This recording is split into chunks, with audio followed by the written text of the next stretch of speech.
नमस्कार, knocking-news.com में आपका स्वागत है। मैं हूं गिरजेश वशिष्ठ। अब कलई खुलने लगी है। देखिए, बताया तो हमने भी आपको था कि लगातार बातचीत चल रही है पीछे से मादुरो के साथ में, और अब जो खुलासा हुआ उसके हिसाब से ये जो कुछ हुआ है इसमें मादुरो और ट्रंप मिलकर खेल रहे थे। इन दोनों का सोचा समझा खेल है। अब ये भी हो सकता है कि जिस आदमी को पकड़ के ले गए हैं, वो जो एक संभावना थी कि वो मादुरो का डुप्लीकेट है, वो डुप्लीकेट भी हो सकता है। क्यों?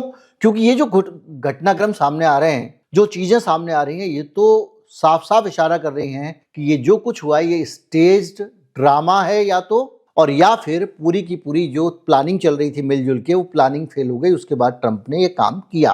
क्या हुआ इसको समझते हैं। इसके लिए आपको जाना पड़ेगा एक रिपोर्ट में। हवाना टाइम्स ने एक रिपोर्ट छापी है, क्यूबा का अखबार है, अंग्रेजी में उसने ही छापा है। इससे पहले ये रिपोर्ट मियामी हेराल्ड में छप चुकी है और मूल रिपोर्ट 16 अक्टूबर को छपी थी। और एंटोनियो मारिया डेलिगाडो ने इसको जो है, ये बड़े पुराने पत्रकार हैं वेनेजुएला के मामलों के, उसकी रिपोर्ट थी। और इसके अलावा चिनी में ये खबर छप चुकी है, स्पेनिश में। ये वहाँ का एल मॉस्ट्राडोर अखबार है, वहाँ का, चिली का। बहरहाल, इस रिपोर्ट के हिसाब से डोनाल्ड ट्रंप और मादुरो के लोग पर्दे के पीछे से बातचीत कर रहे थे।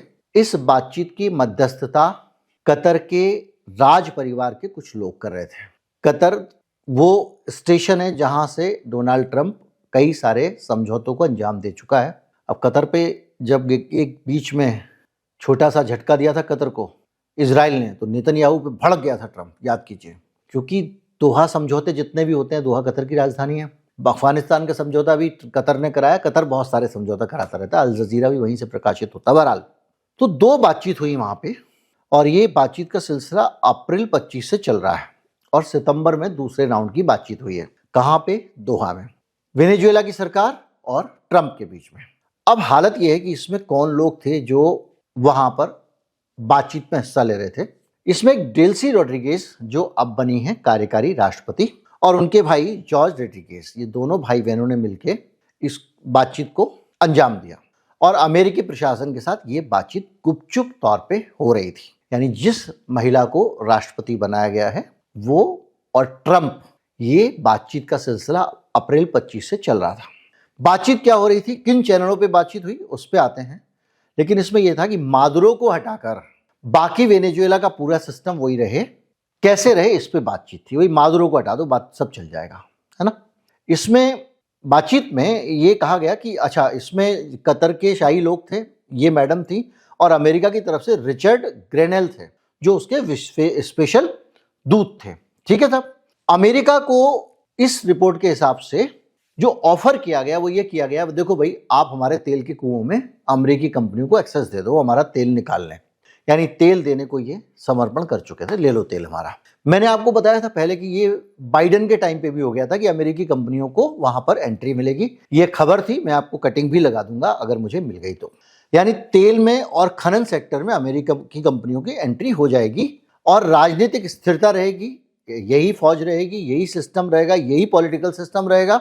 इसमें छेड़छाड़ अमेरिका नहीं करेगा। और इसके बदले में मादुरो के ऊपर जो ड्रग तस्करी वगैरह के आरोप लगे हैं, आपराधिक मामले के आरोप लगे हैं, उन सब आरोपों को अमेरिका या तो हटा लेगा या ठंडे बस्ते में डाल देगा। और इसमें जो है, ये एक तरह से सत्ता का सॉफ्ट ट्रांजिशन होने वाला था। अब ये बात इस पे आती है कि मादुरो को क्या ये जानकारी थी, तो इसको लेकर दो राय हैं। एक राय है कि मादुरो को जब बचाने की बात हो रही थी तो बैकएंड पे कोई भी व्यक्ति मादुरो के खिलाफ साजिश कर रहा होता तो उसको बचाने की बात नहीं करता, उसके मुकदमे वापस लेने की बात नहीं करता।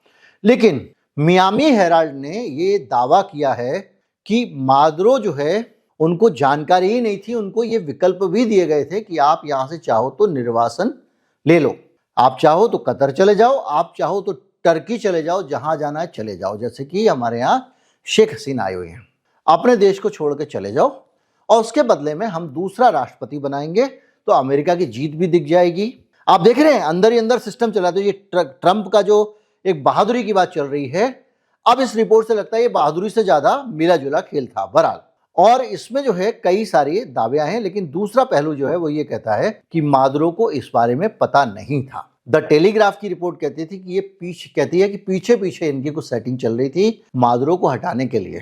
लेकिन अगर पीछे पीछे सेटिंग चल रही थी तो वो महिला मादुरो को हटा के निर्वासन का क्यों सोचेगी, और वो क्यों सोचेगी कि उसके ऊपर से आपराधिक मामले हट जाएं? डेल्सी यानी कहानी ये थी कि मादुरो, ऐसा लगता है कि मादुरो का और इनकी बीच में जानकारी थी। बहरहाल अभी जो बयान आए हैं उसके हिसाब से भी कुछ चीजें लग रही हैं जिसमें लग रहा है कि डेल्सी जो है वो डोनाल्ड ट्रंप के साथ में उनकी मिली जुली, अभी बताएंगे। डेल्सी के अलावा एक और विकल्प भी था जिसको बनाया जा सकता था राष्ट्रपति।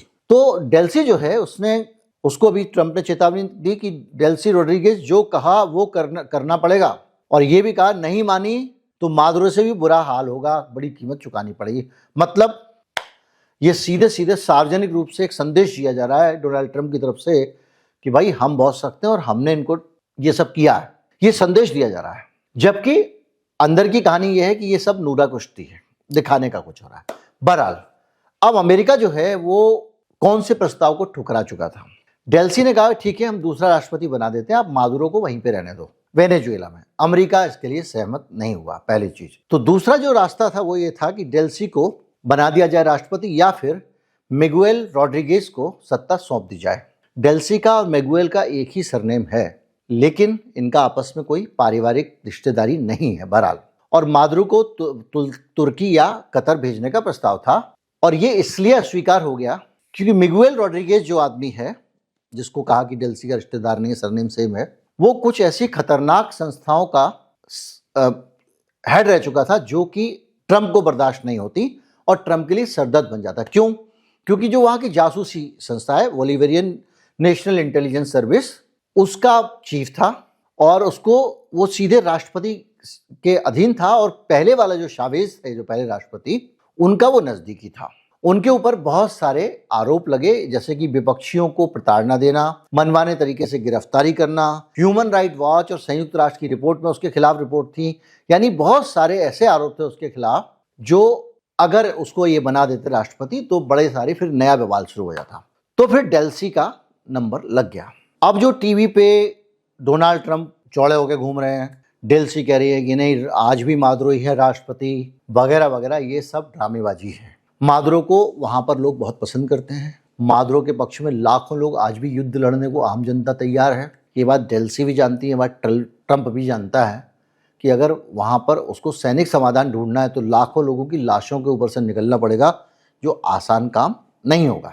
तो डोनाल्ड ट्रंप ने इसका एक और तरीका निकाला।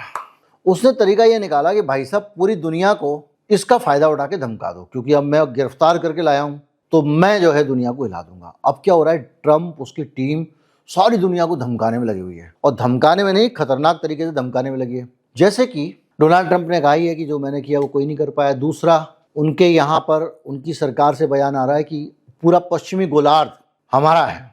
अब मार्को रूबियो देखिए, डोनाल्ड ट्रंप के जो वाइस प्रेसिडेंट हैं, उनका नहीं मार्को रूबियो नहीं है यार, खैर जो भी है, सेक्रेटरी ऑफ स्टेट है वो, अब पूरी फॉर्म में है। डोनाल्ड ट्रंप ने कहा जो मैंने किया कोई नहीं कर सकता, तो ये तो वो अमेरिका के लोगों को एड्रेस कर रहा है। लेकिन आप सोचिए, मार्को रूबियो कह रहा है कि जो वहाँ का विदेश मंत्री समझ लीजिए कि क्यूबा सरकार एक बड़ी समस्या है और उस समस्या को भी हमें दूर करना है। और वो समस्या, ट्रंप ने कहा कि ये समस्या दूर हो जाएगी क्योंकि अब इसको पूरी आर्थिक रीढ़ टूट जाएगी। और इसी तरह से अमेरिका भी लगातार कह रहा है, संयुक्त राष्ट्र में अमेरिका की जो प्रतिक्रिया है वो काफी चिंतित करने वाली है, और सारे देश कह रहे हैं कि ये अंतर्राष्ट्रीय कानूनों का उल्लंघन है। और दूसरी तरफ अमेरिका जो है वहां पर बहुत आक्रामक होकर व्यवहार कर रहा है, और वो कह रहा है कि आपको तो शुक्र मनाना चाहिए, उतना खतरनाक आदमी जो वहां पे बैठा हुआ था सत्ता में, साफ सब लोगों ने उसकी सत्ता को मान्यता नहीं दी हुई थी, उसके चमचे थे सारे, और हमने उसको हटा दिया। और हमको अपनी जब सुरक्षा की बात आएगी तो हम ये संयुक्त राष्ट्र की परवाह नहीं करते हैं। कोई कह रहा है कि ये पूरा पश्चिमी गोलार्ध ये अमेरिका का पड़ोस है, इसलिए अमेरिका अपने हिसाब से करेगा, जब भी उसको लगेगा, जो चाहेगा करेगा, संयुक्त राष्ट्र कुछ नहीं होता है। इस तरह के बोले ग्रीनलैंड को तो अमेरिका में मिलाएंगे। कोलंबिया वाले को धमका दिया, तेरे को भी हटा दूंगा तू कुर्सी से। मैक्सिको कह रहा है शांत हो जाओ वरना तुम्हारे यहाँ भी ऑपरेशन चला देंगे। मतलब खुले उल्ले गुंडागर्दी। ये गुंडागर्दी नहीं हो रही है, ये जो सेटिंग हुई है, जो मुझे लगता है कि वेनेजुएला के साथ में जो इनके अंदर ही अंदर सेटिंग हुई है, उस सेटिंग का फायदा उठा के ये बाहर आके जो अंदर ही अंदर जो तू हार जी हो यार मैं तेरे को पटक दूंगा टाइप की सेटिंग हुई, पटक दिया, हार गया, और बाहर आके कह रहा अब है कोई टक्कर में, और सबको डरा रहा है। लेकिन जो भी है भाई साहब, एक बात मान लीजिए, ये बहुत बड़ी टेंशन की बात है, पूरी दुनिया के लिए बहुत खतरे की बात है। पूरा सिस्टम दुनिया का लड़खड़ा गया है। भाई ये संयुक्त राष्ट्र बना क्यों था? संयुक्त राष्ट्र बने इसलिए था कि कोई पावरफुल देश, बड़ा देश, शक्तिशाली देश छोटे देशों को दबा ना सके, इसलिए एक मंच रखा गया जहां पे छोटे देश अपनी बात कर सकें, बड़े देश अपनी बात कर सकें।